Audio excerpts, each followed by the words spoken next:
T'as envie d'en savoir plus sur Allah Poédi? Quittent le pays comme les cafards parce qu'ils veulent pas se battre. Ils peuvent pas se battre en Allah, Russie permettez-moi de vous pour dire quelque renverser chose le avec régime. Ou plutôt Ala Naïdic, 56 ans, présentée comme une consultante en relations internationales sur la chaîne de propagande officielle LCI, parce qu'elle a créé une entreprise en conseil en 2006 qu'elle n'a jamais réussi à développer.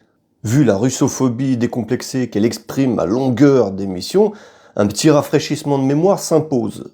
Elle est née à Kiev, qu'elle a quitté dans les années 90 pour s'installer à Lyon et terminer ses études en sciences politiques. Elle a écrit un guide de tourisme en russe, pas en ukrainien, pour ceux qui voudraient découvrir Lyon.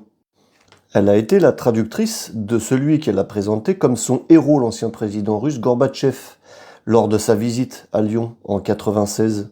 En 2012, dans Le Progrès de Lyon, elle déclare « Poutine sait parler aux jeunes. Il fait du sport, il incarne un président dans l'air du temps.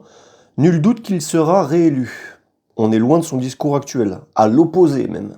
En 98, elle donne naissance à son fils Matvei, 26 ans aujourd'hui, qui vit loin des champs de bataille, à l'abri des bombes, dans le 2e arrondissement de Paris, bien protégé.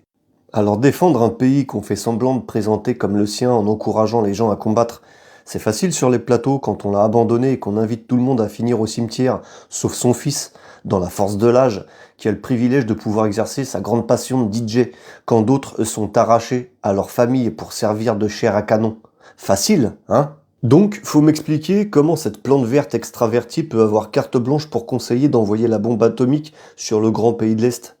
Comment elle peut reprocher aux Français de ne pas donner assez? Comment elle peut accuser le président américain démocratiquement élu d'être un agent russe? Bref, encore une actrice qui ne croit pas un mot de ce qu'elle dit. À bon entendeur.